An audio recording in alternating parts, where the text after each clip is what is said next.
Hello, students. Today we are going to read a very popular poem.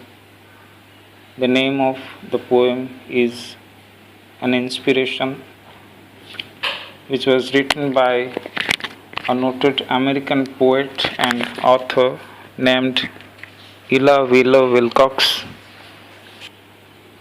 This poem is written about oppression, persecution, abuse, maltreatment, exploitation, hardship, misery, wretchedness, tyranny, cruelty,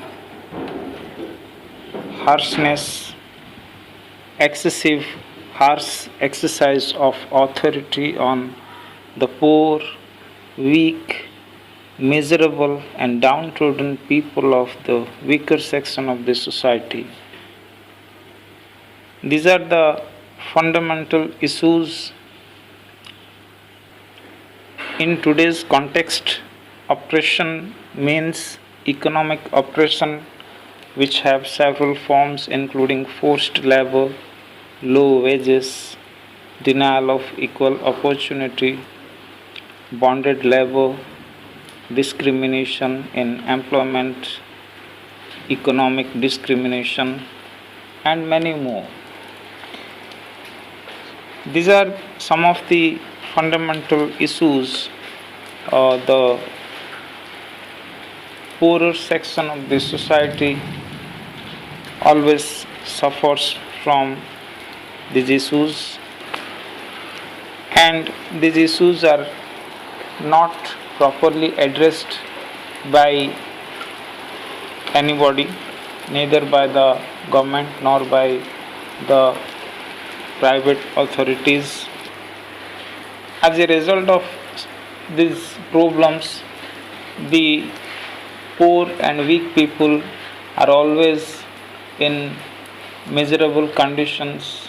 They become hopeless, they become discouraged, they are unable to overcome their problems.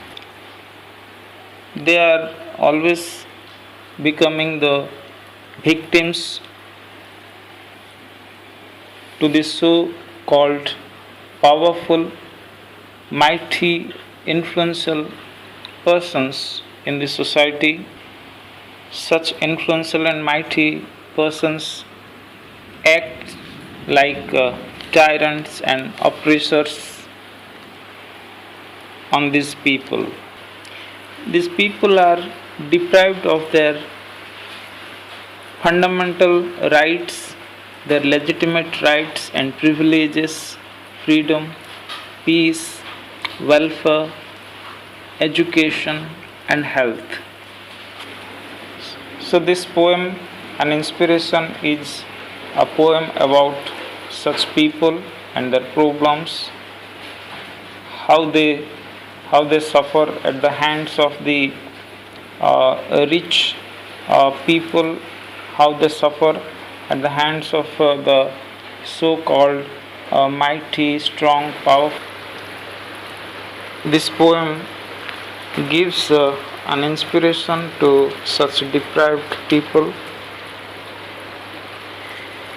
This poem is truly a source of inspiration, and it encourages them to fight for their legitimate rights. It tells them to fight, to settle their issues, to find out permanent solution to their problems. The poem is based on the themes of hope, courage, faith, and self-confidence. This poem is also based on the theme of powerful versus the weak. So now we will read the poem in detail, and we will try to know what the poet has said in this poem. However, the battle is ended, though Proudly the victor comes with fluttering flags and prancing nags, an echoing roll of drums. Still, truth proclaims this motto in letters of living light. No question is ever settled until it is settled right. Though the heel of the strong oppressor may grind the weak to dust, and voices of fame with one acclaim may call him great and just.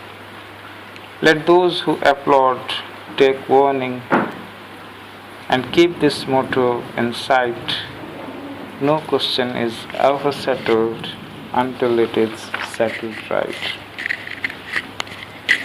Let those who have failed take courage, though the enemy seems to have won, though his ranks are strong. If he be in the wrong, the battle is not yet dawn. For as sure as the morning follows the darkest hour of the night, no question is ever settled until it is settled right.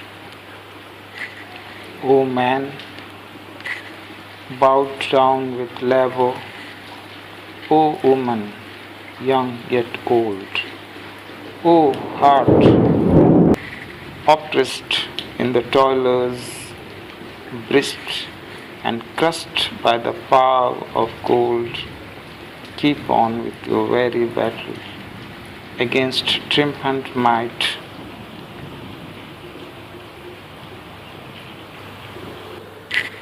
No question is ever settled until it is settled right.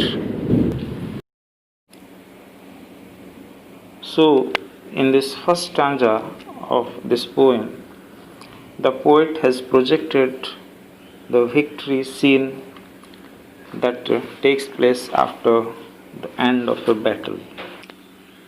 She says that somehow the battle is ended and the victor, the winner of the battle, proudly comes back from the battlefield with the flags fluttering in the air, and he is riding on the dancing horses. This is somewhat a grand procession that usually takes place after the end of a battle on the side of the victor, who celebrates the victory. He returns back from the battlefield on a grand procession along with his soldiers.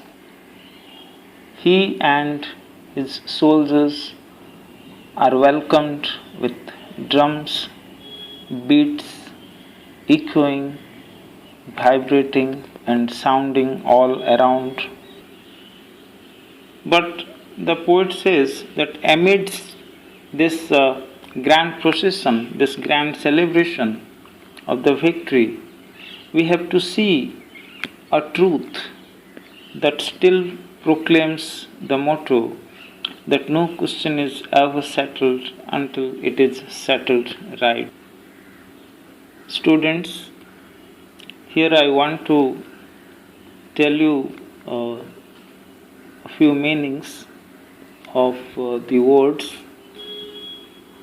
that we find in this first stanza. So you take note of these meanings. The word, however, means somehow or in some way. And the word prancing means dancing, and nags means horses. The word echoing means resounding or vibrating. And the word proclaims means declares or announces. The word motto means a statement of belief or a statement of principle or rule. The poet Illa Wheeler has used the device of imagery, visual imagery, to express her feelings, her thoughts on the issues related to the weak and oppressed people. So the poet shows a visual of the rejoicing scene after the end of a battle, that how the victor comes back from the battlefield along with his soldiers with the fluttering flags and prancing nags, and how he is welcomed with the echoing rolls of drums, the beating of drums echoing all around. But she says that a truth still proclaims, still declares in the oppressed people's prayers. You look at the phrase in letters of living light. This phrase refers to those oppressed people and their prayers, which proclaims the motto. Motto means a belief that no question. Question means here we can understand to be problems or issues. So the poet says that no question is ever settled, no issue, no problem is ever settled. Settled means solved.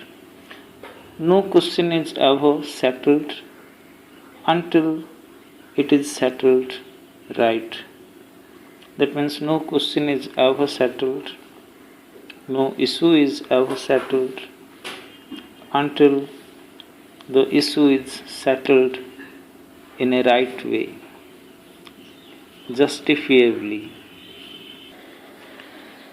In this stanza, the poet tries to reveal the truth that unless and until the issues are settled in a right way,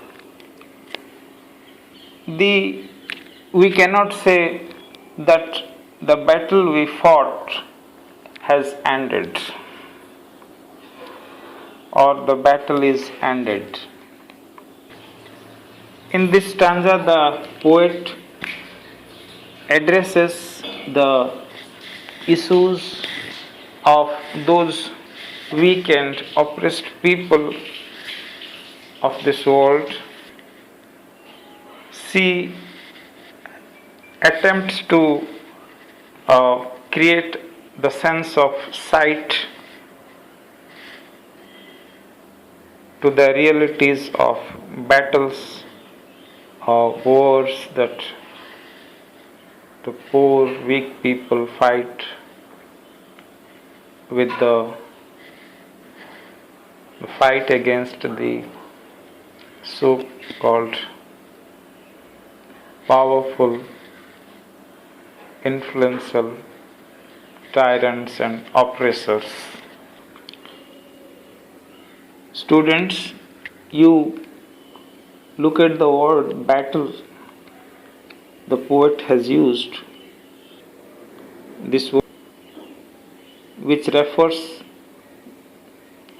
to not only the battles that are fought in the battleground, but also the battles in the forms of issues and problems the injustice, the struggles that the poor people faces, the difficulties and problems and struggles to achieve their due justice. So, in whatever form of the battle is fought, until the battle is fought properly, until the issues or the causes, the problems for which the battle is fought are not settled in a right way, we cannot declare that battle is ended. We cannot say that the issues are settled, the problems are solved, and the fighters for the justice, for the rights have gained, have achieved their goal. The poet Ella Wheeler is very realistic in her view of the world. She understands the realities of war, of battles, of the struggles, and therefore she says that no one sees the reality, no one sees the truth that proclaims the motto that no question is ever settled until it is settled right. She says to the weak and oppressed people that the battle that you fought has no value, because for the issues, for the problems which you fought, the battle has brought no result on your favor. You have not solved your problems, your issues are not settled, then how can you say that battle is ended, your issues are settled? The celebration of the victory in the battle that takes place after the end of the battle is just an outward expression which has no meaning, which has no value, because the truth is something else. The poet attempts to open the eyes of the readers towards the reality of the battle, that the battle is not ended yet, because the issues for which the battle was fought are not solved, are not settled. The victor who has won the battle has won it on the wrong basis. There is no justification in his victory, because the victor is a tyrant, an oppressor who won the battle in some way.